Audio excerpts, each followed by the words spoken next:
Kapag umuulan, sumisilong po ang mga rider sa mga flyover o overpass para hindi mabasa na delikado at nagdudulot pa ng traffic. May mga itinayo na ho ngayong silungan at repair stop para sa mga motorista. May ulat on the spot si Joseph Morong. Joseph?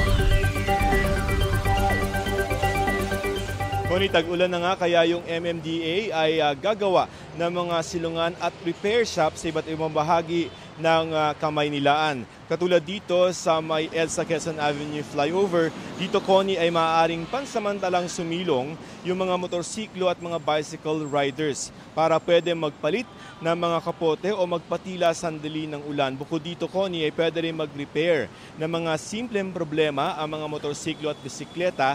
Maglalagay ng tao yung MMDA para tulungan sila dito at libre yung magiging serbisyo. Iniisip na lamang Connie ng MMDA kung maglalagay sila ng time limit para naman mas marami ang makasilong at hindi gawing tila terminal na mga motorsiklo itong mga silungan na gagawin nila. Bukod dito sa EDSA Quezon Avenue flyover ay maglalagay din sila ng mga silungan sa 14 na mga lugar pa sa Metro Manila, katulad na lang mga halimbawa sa EDSA Rojas Boulevard, Ortigas, Commonwealth at sa C5.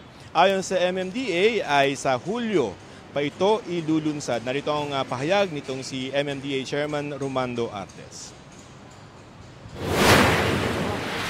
Dapat ba lagyan ng time limit para makapagbihis lang ng rain gear tapos umalis? Ilang daan lang ang mga accommodate ito or 1,000. And dumadaan dito 170,000.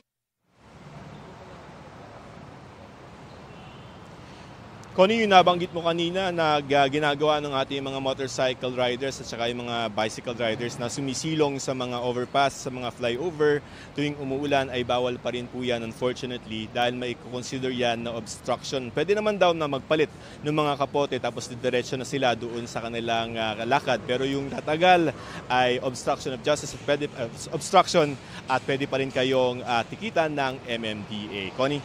Maraming salamat, Joseph Morong.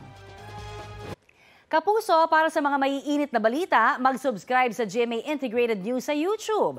Sa mga kapuso naman abroad, subaybayan nyo kami sa GMA Pinoy TV at sa www.gmanews.tv.